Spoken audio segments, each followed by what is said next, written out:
The absence of atmosphere, the color of the sky would be. வளிமண்டலம் இல்லாத நிலையில் வானத்தோட நிறம் வந்து எப்படி இருக்கும் அப்படின்னு கேட்டிருக்காங்க. இப்ப வளிமண்டலம் இருக்கறனால என்ன?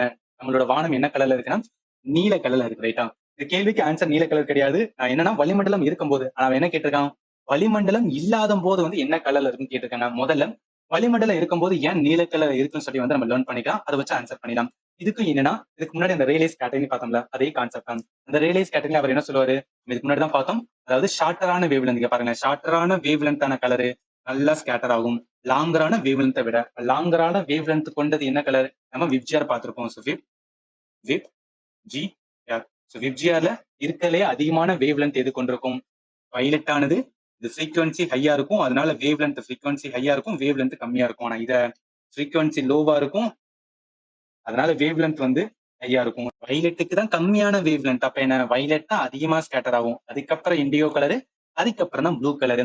இப்ப நம்மளோட ஸ்கை வானமானது எதா இருந்திருக்கணும்? வயலட்டா தானே இருந்திருக்கணும். ஏன்னா இதுதான் அதிகமா ஸ்கேட்டர் ஆகுது. அவர் சொன்ன கான்செப்ட் படி எது அதிகமா ஸ்கேட்டர் ஆகுதோ அதுதான் நமக்கு என்ன தெரியும் அப்படின்னு பார்த்தோம்னா கண்ணுல புலப்படும். ஏன்னா ஸ்கேட்டர் தான் வந்து நமக்கு முதல்ல வந்து கண்ணுல தெரியும். அப்ப ஏன் வந்து வயலட் இல்லாம ப்ளூ கலர் நம்ம கண்ணுக்கு தெரியுது? வானம் ஏன் ப்ளூ கலரா இருக்குன்னா, இந்த வயலட்டும் இண்டிகோவும் நம்ம என்னன்னா கண்ணுக்கு சென்சிட்டிவ் கிடையாது. அதனால இந்த 2 கலர் நமக்கு தெரியாம அதுக்கப்புறம் இருக்க கலரான ப்ளூ கலர் நமக்கு என்னன்னா தெரியுது. அதனாலதான் என்னன்னா ப்ளூ கலர் தான் வந்து என்னன்னா நம்மளோட வானம் வந்து கலரா இருக்குன்னா ரீசன்.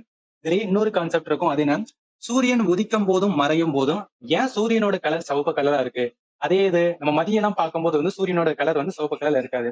அதுக்கான ரீசனுமே என்னன்னா ரேடியஸ் கேட்டகரியில சொல்லுவாங்க. இல்ல அவர் என்ன சொல்லுவாரு அப்படின்னு பாத்தீங்கன்னா, சும்மா இது பூமி இருக்கிற மாதிரி வந்து அசியூம் பண்ணிக்கங்க.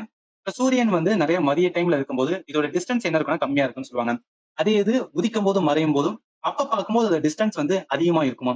இப்படி டிஸ்டன்ஸ் அதிகமா இருக்கும்போது என்ன ஆகும்னா அந்த ஸ்கேட்டர் ஆகுறது பாத்தீங்களா? அதாவது வயலட் தான் ஃபர்ஸ்ட் அதிகமா ஸ்கேட்டர் ஆகும். அதுக்கப்புறம் இண்டியோ கலரு, அதுக்கப்புறம் ப்ளூ கலரு.